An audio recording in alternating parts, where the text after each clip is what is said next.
Вітаю вас, це програма «П'ятий елемент», я її ведуча Олена Сидорук. На Сході тисячоліттями існує прислів'я, що як людина дихає, так вона і живе, тому що порушення дихання призводять до інших порушень, наприклад, зокрема, сну. До таких речей неприємних, як хропіння або апноя, не можна звикати і не можна до них ставитися як до норми, їх потрібно лікувати, так вважає наш сьогоднішній гість. Знайомтесь. Юрій Погорецький, головний лікар сонологічної лабораторії компанії «Укртелемет». У 1987 році закінчив Одеський медичний інститут за фахом лікувальна справа. З 1989 року лікар функціональної діагностики Центральної басейнової клінічної лікарні на водному транспорті в Одесі. У 1995-му захистив кандидатську дисертацію з кардіології. З 2004 року головний лікар компанії «Укртелемет» та доцент кафедри кардіології та функціональної діагностики Національної медичної академії післядипломної освіти. З 2007 року головний лікар сомнологічної лабораторії «Укртелемет».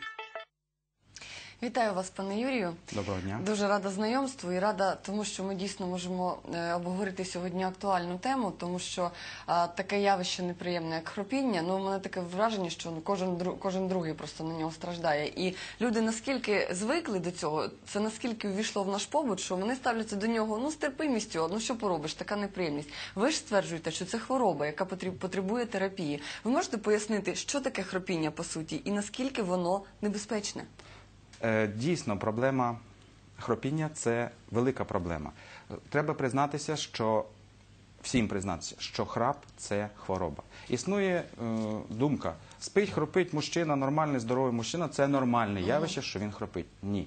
Храп – це прелюдія страшної проблеми зупинок дихання. Називається це коротко синдром обструктивного апноя сну. 30% дорослого населення хропить у вісні. 60% після 60 років хроплять у вісні. Храп – це зупинки дихання. Зупинки дихання – це підвищений тиск, це високий ризик інфаркту міокарду, високий ризик інсульту. Частіше всього, коли інфаркти происходять? Вночі. 4, 5, 3 година ночі. Тому людина не контролює дихання і тому трапляються. Людина не контролює. І зупинки дихання викликають такі страшні проблеми. Або саме страшна проблема – це раптова смерть у вісні. Перша частина виступу буде трошки трагічна, бо статистика вона трагічна відносно храпу. Правду знати варто. Але друга частина наших телеглядачів відчують оптимістична. Є шанси, є можливість сьогодні лікувати храп і достатньо успішно. Тобто, якщо, скажімо, людина похилого віку страждає на цей симптом, то розвиток серцево-судинних захворювань і інших супутніх в неї набагато вищий ризик. Це є фактор ризику розвитку цих захворювань. В десятки разів фактор ризику розвитку інфаркту міокарду провокує симптом обструктивного апноя сну, інфаркти, інсульти, раптову смерть, сексологічні розстройства, порушення. Тобто у всіх сферах життя, тому що сон торкається всіх сфер життя. Ви просто сьогодні, я думаю, багатьом відкриєте очі, тому що люди шукають причини своїх хвороб у стресах, у інших якихось причинах. І навіть, можливо, не здогадуються, що перша причина – це ненормальний сон через хропіння. Знаєте, про що я хочу найперше запитати? От зрозуміло, що коли у людини є наявність храпу, то це вже говорить про те, що є проблема. Можливо, якось можна цей стан передбачити? Тобто я хочу запитати про всі симптоми. От розкажіть, які можуть свідчити про наявність проблеми, щоб можна було попередити цю проблему профілактично. Дякую за запитання. Дійсно, велика проблема діагностики храпу. Деякі пацієнти можуть спати роками і не знати, що в них проблема – храп або зупинки дихання, апноя. Тому звертаюся до родичів, знайомих, близьких таких пацієнтів. Зверніть увагу пацієнта, що з ним відбувається вночі, що трапляється, що в нього є зупинки дихання. Шановні колеги-лікарі, звертаюся до вас. Обов'язково спитайте пацієнта, як в нього проходить ніч. Він може цього не знати, спитайте родичів, спитайте дружину. Тому велике прохання. Звертайте на зупинки дихання. Це катастрофа. Кожна зупинка дихання може бути остання. Статистика світова свідчить. 50% протягом 8 років хропунів вмирає. Або інсульт, або інфаркт. Тому ця тема дуже важлива і дуже серйозна. Сомнологія поєднує неврологію, пульмонологію, педіатрію, вагітні хроплять. Буває така проблема. Храп – це гіпоксія всього організму, в першу чергу мозку. Недостатність кисню.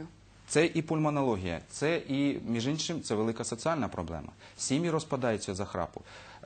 Зверталися гінекологи з кафедри гінекології на зв'язок вони відстежили зв'язок захворювання, посилення захворювання, прогрес захворювання жінок при чоловіках-храпунах.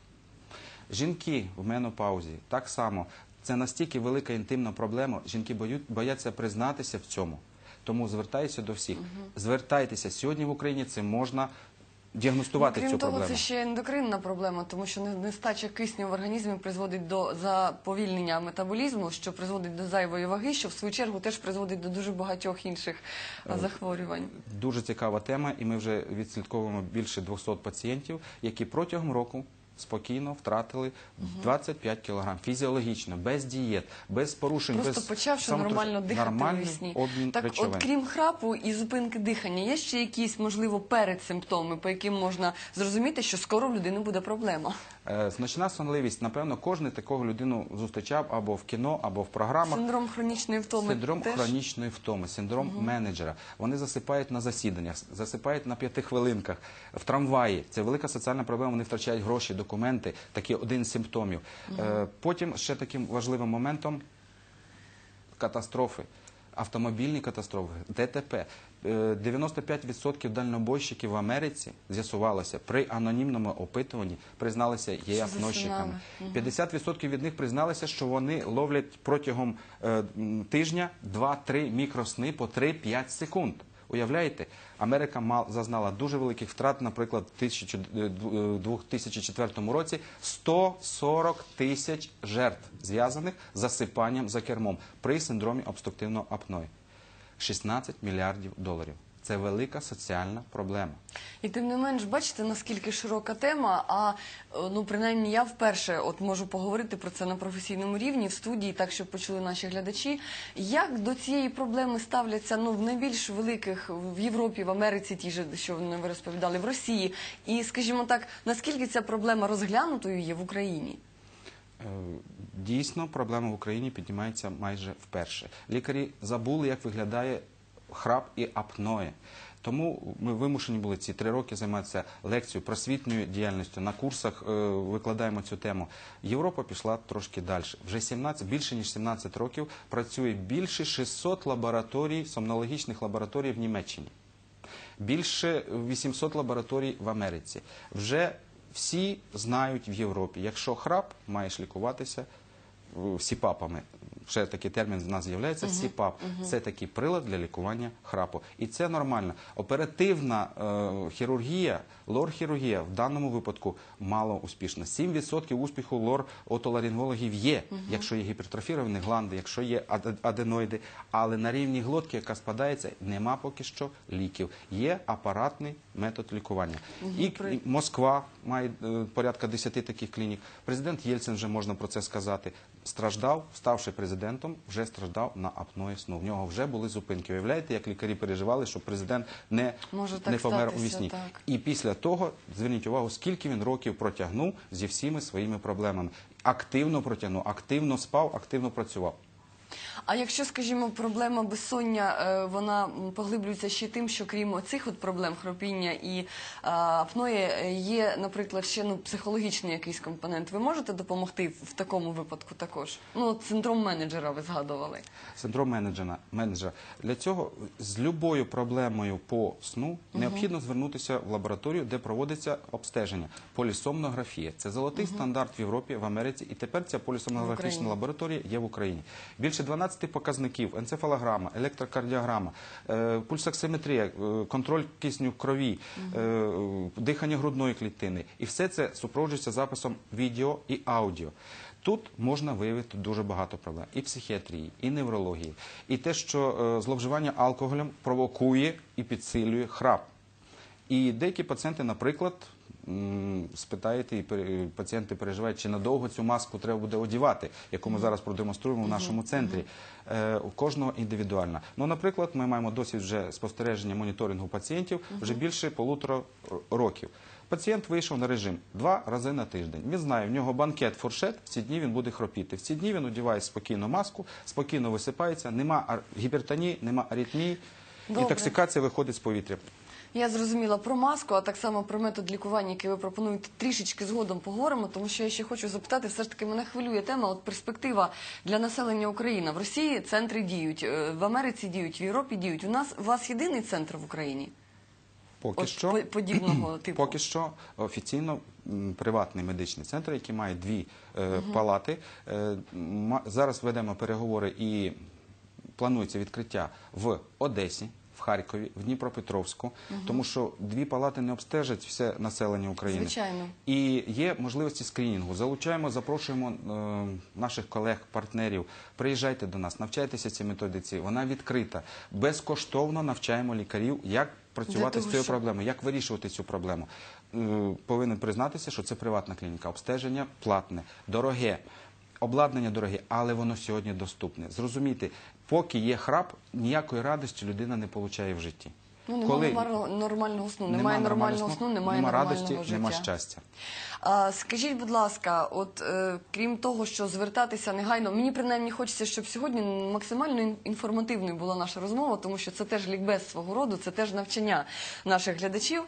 Крім того, що звертатися до спеціаліста, коли є проблеми з храпом і з апноє, які ви ще можете дати більш розширено, можливо, рекомендації людям, які страждають на ці проблеми, а це 70% населення, як ви сказали? 30% старшого покоління. По рекомендаціям, прохання, звертайтесь до лікарів. Лікар одним запитанням, є у вас проблеми у вісні, є зупинки дихання, може вже ставити діагноз синдром обструктивного апної сну.